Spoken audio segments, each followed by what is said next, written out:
Here is another piece of malware that is very common, like with viruses. These are called worms, and they are similar in the sense that they are intended to cause damage. So a worm is for no other. It's not supposed to do any good. It's usually designed to cause problems. But it's different from a virus because it needs to exploit some weakness of the system. It does not need a host. So in a way, it's more dangerous because it lives on its own. It's a program or a process that lives on its own and propagates, just like a living entity. But it's limited in the sense that it needs to find some way of doing it. So a virus needs a host, but it's easy to propagate because, the programs are passed around. A worm is more dangerous, but it's limited in what it can do.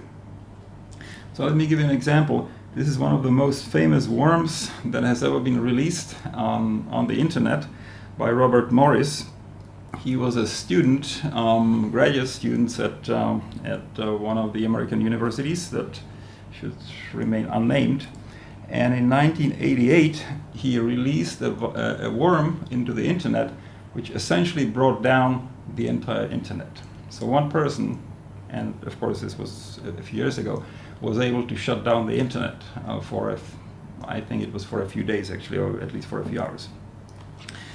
How did he do it? Well, he used three different approaches, three different attacks. The first two are kind of less important. So there is something called remote shell. It allows a program to be spawned on some of the machines, and typically there is a list of trusted systems. Now this is not always updated, and so he just used this idea of sort of send the virus to whoever was declared as a trusted system. So that helped the spreading. He exploited a sort of a weakness in the mail system. There was a feature that was supposed to be turned off. It was only for debugging, which allowed a message to be passed on and executed, so like a remote execution. So he exploited that bug in the system to propagate the worm to as many machines as possible. But the most interesting one is something which can be used, or which has been used in many different contexts. It's called buffer overflow. So I'll explain that on the next slide. He used it with a utility called finger, which is intended to find a user.